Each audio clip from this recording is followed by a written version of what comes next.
तो नमस्कार फ्रेंड्स। तो आज के वीडियो में हम लोग स्टार्ट करने वाले हैं क्लास 10 का चैप्टर 6 जो कि साइंस बुक का जीव प्रक्रम रहने वाला है। ठीक है, ये पार्ट 1, पार्ट 2, पार्ट 3, पार्ट 4 इसी में एक ही वीडियो में सारा कुछ कंप्लीट करने वाले, अच्छे से कंप्लीट करेंगे, पूरे बेसिक से कंप्लीट करेंगे। ठीक है, एक भी क्वेश्चन को नहीं छोड़ने वाले हैं। ये नोट्स पढ़कर आप 95% तक एग्जाम में बना सकते हो। ठीक है, तो वीडियो को पूरा अंत तक देखना। और आपसे एक रिक्वेस्ट है कि नोट्स में नोट्स बना लेना, पेन और एक कॉपी लेके बैठना है। ठीक है, ताकि आपको एग्जाम में सिर्फ नोट्स देखना पड़े, वीडियो को ना देखना पड़े। ठीक है, अभी वीडियो देख लो, एग्जाम के टाइम में नोट्स देखना। ठीक, तो चलो स्टार्ट करते हैं। तो सबसे पहला देखो, जीव प्रक्रम का हमारा चैप्टर है। ठीक है, जीव प्रक्रम। तो सबसे पहला आता है सजीव। ठीक, तो जीवित वस्तु को सजीव कहते हैं। ठीक है, जो जिंदा रहता है उसको हम लोग क्या कहेंगे? सजीव कहेंगे। सभी पौधे को और जंतु सजीव होते हैं, जिससे कि हम लोग क्या है? सजीव। सभी पौधे और जंतु सजीव है, वस्तु है। ठीक है, सजीवों के लक्षण। तो सजीवों के जो लक्षण होते हैं वो होते हैं गति, प्रचलन, पोषण, वृद्धि, श्वसन, उत्सर्जन, प्रजनन, मृत्यु आदि सजीवों के प्रमुख लक्षण है। ठीक है, इसका क्या हो गया? प्रमुख लक्षण हो गया। अब हम लोग देखेंगे निर्जीव। तो जिन वस्तुओं में उपरोक्त लक्षण नहीं पाए जाते हैं उन्हें निर्जीव कहते हैं, यानी कि जो एक ही पर खड़े रहते हैं, एक ही जगह पर खड़े रहते हैं। जैसे आप लोग देख लो एक बोतल, ठीक है, बोतल को खड़े कर देंगे तो एक ही जगह पे खड़े रहेगा। घर, ये सब क्या हो गया? ये सब निर्जीव है। ठीक है, पेन, कॉपी, आप लोग आसपास में जितने भी सामान देख रहे हैं सब कुछ क्या है? निर्जीव वस्तु है। अब हम लोग देखते हैं जीव प्रक्रम, यही चैप्टर हमारा। तो जीवधारियों में जीवित रहने के लिए होने वाली समस्त क्रियाओं को सामूहिक रूप से जीव प्रक्रम कहा जाता है। ठीक है, जीवधारियों में जो जीवित रहता है, ठीक है, उसके होने के लिए समस्त क्रियाओं, जितना भी उसमें क्रियाएं होती है सामूहिक रूप से, उसको हम लोग क्या कहेंगे? जीव प्रक्रम कहते हैं। ठीक है, अब देखते हैं यहाँ पे वे सभी प्रक्रम जो सम्मिलित रूप से अनुरक्षण का कार्य करते हैं उसे जीव प्रक्रम कहते हैं। ठीक है, जैसे पोषण, पाचन, श्वसन, वहन, उत्सर्जन, प्रचलन, नियंत्रण एवं समन्वय इत्यादि। तो जीवन के अनुरक्षण के लिए आवश्यक प्रक्रम क्या क्या है सो देखो। तो जीवन जीने के लिए सबसे पहला हम लोग को चाहिए पोषण। ठीक है, ये बहुत ही ज़्यादा इम्पोर्टेंट है पोषण जीवन जीने के लिए। उसके बाद है श्वसन, ठीक है, सांस लेते हैं, परिवहन, उसके बाद है वृद्धि, उसके बाद है उत्सर्जन। ये पांचों जो है, ये पांचों बहुत ही ज़्यादा क्या है? जीवन जीने के लिए बहुत ज़्यादा इम्पोर्टेंट है। ठीक है, तो सबसे पहले हम लोग देखते हैं पोषण को।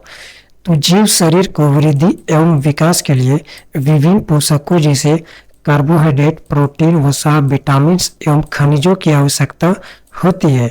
इन्हें सम्मिलित रूप से भोजन कहते हैं। क्या कहते हैं? भोजन। ठीक है, भोजन को अंतर्ग्रहण करने की प्रक्रिया पोषण कहलाती है। भोजन के अंतर्ग्रहण करने की प्रक्रिया क्या कहलाती है? पोषण। ठीक है, भोजन हम लोग जब खाते हैं और हमारे अंदर जाता है, ठीक है, तब जाके हमारा क्या होता है? पोषण होता है। ठीक है, हम लोग का शरीर आगे बढ़ता है। अब देखते हैं पोषण की आवश्यकता क्यों पड़ती है हमें।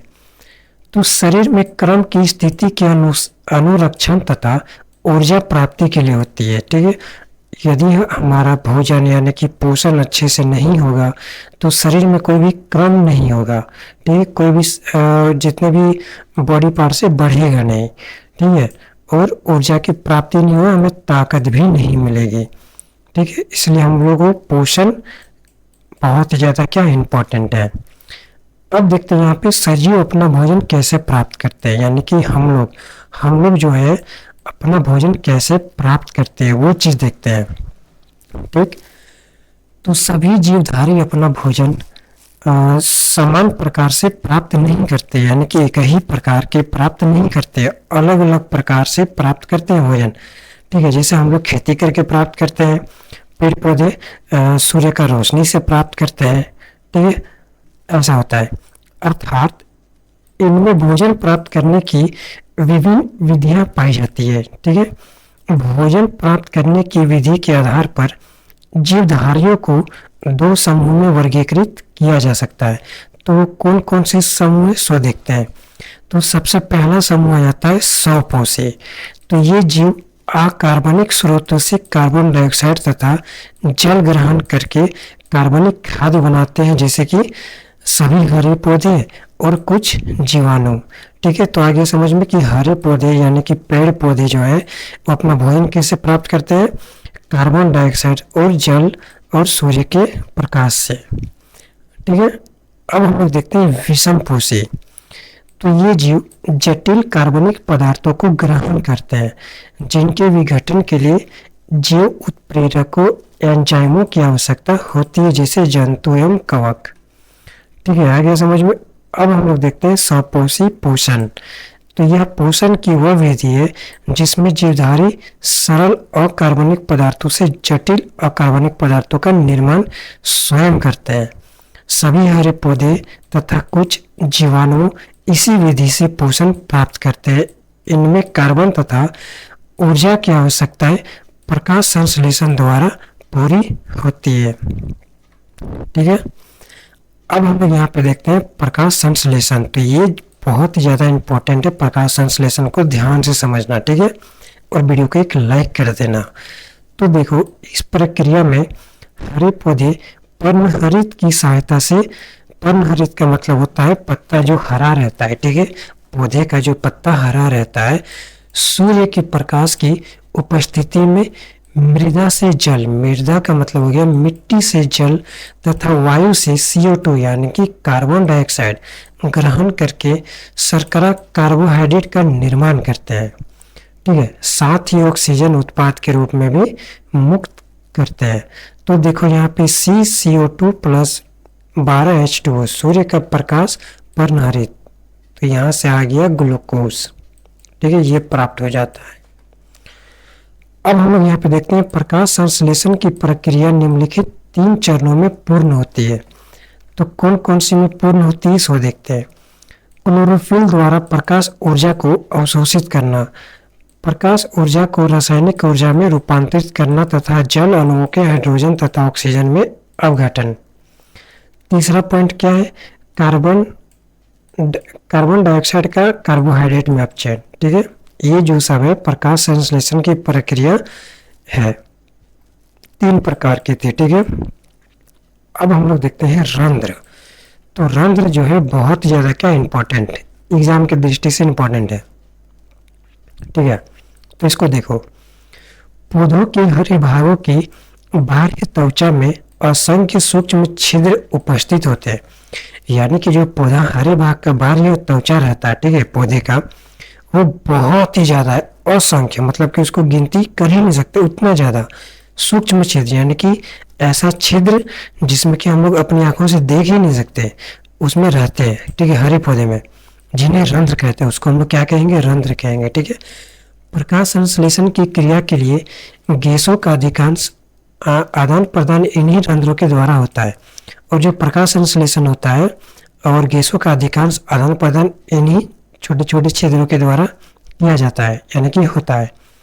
इसके अलावा रंध्र पौधे के हरे भागों से जल की अतिरिक्त मात्रा को जलवाष्प के रूप में बाहर निकालने के भी कार्य करते हैं। इस क्रिया को तात्पोत्सर्जन कहते हैं। तो ये चीज याद कर लेना। ठीक है, ठीक है, तो ये चीज जो है याद कर लेना।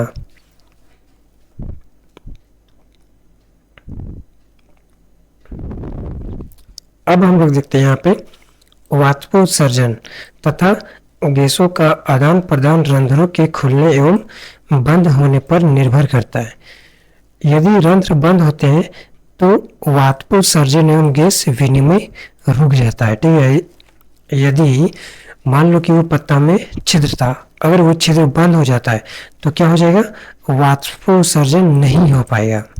ठीक है, जिससे कि पेड़ पौधे अपना खाना नहीं बना पाएंगे और पेड़ पौधे मर जाएंगे। अब हम लोग यहाँ पे देखते हैं विषमपोषी पोषण। तो पोषण की वह विधि जिसमें जीव विभिन्न रिक्तियों से पोषण प्राप्त करते हैं, विषमपोषी पोषण कहलाते हैं। ठीक है, भोजन के स्वरूप, भोजन की उपलब्धता तथा इसे ग्रहण करने के ढंग के आधार पर विषम पोषण विधियों विभिन्न प्रकार की हो सकती है। जैसे कौन कौन सी प्रकार हो सकती है इसको देखते हैं। सबसे पहला है शाकाहारी, ठीक है। तो शाकाहारी क्या है? गाय, हिरण आदि सीधे ही घास एवं वनस्पति को खाते हैं, तो उन्हें हम क्या कहेंगे? शाकाहारी कहेंगे। आप कमेंट करके बताइए कि आप कौन से हारी है, शाकाहारी, मांसाहारी, मृतपोषी या फिर सर्वाहारी। आप अपना कमेंट करके बताइए, ठीक है। इसको हम लोग क्या कहेंगे? शाकाहारी कहेंगे, जो पेड़ पौधे घास पास खाते हैं। अब हम लोग देखते हैं मांसाहारी, तो शेर, बाघ आदि इन शाकाहारी प्राणियों को खाते हैं। ये जो है ये शाकाहारी प्राणियों को खाते हैं, इन्हें मांसाहारी कहते हैं, ठीक है। जो मांस खाते हैं उन्हें हम क्या कहेंगे? मांसाहारी कहेंगे। अब हम देखते हैं मृतपोषी, तो फफूंदी, ईस्ट, मशरूम आदि मृत एवं सड़े गले कार्बनिक पौधे से भोजन ग्रहण करते हैं, इन्हें मृतपोषी कहते हैं। मृतपोषी का मतलब हो गया जैसे कि फफूंदी, ईस्ट, मशरूम आदि मृत एवं सड़े गले कार्बनिक पदार्थों से भोजन ग्रहण करते हैं, ठीक है। मशरूम, ठीक है, आप लोग खाएंगे मशरूम, ये मृतपोषी है। मशरूम जो होता है मृतपोषी होता है, ठीक है। अब हम लोग देखते हैं सर्वाहारी, तो बिल्ली, कुत्ता, मनुष्य आदि वनस्पति उत्पादों तथा जंतुओं के इनके उत्पादों को खाते हैं, उन्हें हम क्या कहेंगे? सर्वाहारी कहलाते हैं, ठीक है। परजीवी, तो कुछ जीव ऐसे होते हैं जो अपने पोषक को बिना मारे अपना पोषण प्राप्त करते हैं, परजीवी कहलाते हैं। जैसे जू, लीच, पिताक्रीम और अमरबेल, इन्हें हम क्या कहेंगे? परजीवी कहेंगे। परजीवी का मतलब हो गया जो कि पोषक को बिना मारे अपना पोषण प्राप्त करते हैं, ठीक है। अब हम लोग यहाँ पे देखते हैं जीव अपना भोजन कैसे प्राप्त करता है, यानी कि जीव, अमीबा का में पोषण। तो ये चीज बहुत ज्यादा इंपॉर्टेंट है, इसको ध्यान से समझना है, ठीक है। अमीबा एक कोशिकीय प्राणी है, तो ये चीज इंपॉर्टेंट है, ठीक है। ये एमसीक्यू में पूछ सकता है कि अमीबा कौन सा कैसी है। तो एक कोशिकीय जीव है जो अपनी कोशिकीय सतह पर बनाए गए अंगुली समान अस्थायी प्रवर्धों द्वारा भोजन कणों को पकड़ता है। ये प्रवर्ध भोजन कण को चारों ओर से घेर लेते हैं और संगठित होकर खाद्य रिक्तिकाएं बनाते हैं। इसमें भोजन कणों का पाचन होता है तथा अपशिष्ट पदार्थ पुनः बाहर निकाल दिया जाता है। ठीक है फ्रेंड्स, आगे समझ में। अब हम देखते हैं यहाँ पे पैरामीशियम की पोषण। तो पैरामीशियम भी एक कोशिकीय प्राणी है, किंतु इसकी कोशिका के आकार निश्चित होता है और एक विशेष स्थान से ही भोजन ग्रहण करता है। इसकी सतह पर उपस्थित पक्षभाग भोजन कणों के मुख्य खास तक लाने में सहायता करता है। तो यहाँ पे देखो, ये बहुत ज़्यादा इंपॉर्टेंट है। एक कोशिकीय जीवों का नाम अमीबा और पैरामीशियम होता है, ठीक है। तो यहाँ पे अब हम लोग ये अगले वीडियो में करेंगे, ठीक है। पार्ट टू का हम लोग अगले वीडियो में करेंगे, वरना वीडियो बहुत लंबा हो जाएगा, ठीक है। तो मिलते हैं नेक्स्ट वीडियो में, तब तक के लिए धन्यवाद।